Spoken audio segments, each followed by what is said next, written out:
Bu safar Rolex brendiga tegishli juda ham chiroyli bo'lgan B kopiyamiz sotuvga keldi.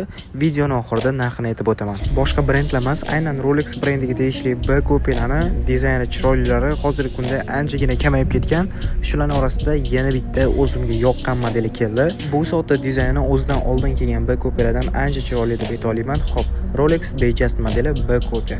Soatimizni tashqi ko'rinishiga keladigan bo'lsak, dizaynlari har doimgidek minimalizm uslubda ishlangan. Soatimizni oynalari mineral, korpuslari, yon taraflari remshogi va zastoshkasi quyma metall bo'ladi. Bu soatimizni mexanizmlariga keladigan bo'lsak, mexanizmlari kvarts variant bo'ladi. Soatimizda yana bitta plyusi bu jubli remshog bo'lgani. Soatda korkiga kork qo'shib dizaynni yanada ochib beradi. Xo'p, bu soatimizda remshoglari shunaqa chiroyli va sifatli bo'ladi. Zastoshkasi bir taraflama o'zini A kopiyasi va originallariga o'xshagan bo'ladi. Bu soatimiz sotuvda 4-5 xil ranglari bor va buni sizlar bemalol izohda yozilgan narxda yoki boshlang'ich to'lovsiz mayvajdan xarid qilsangiz bo'ladi.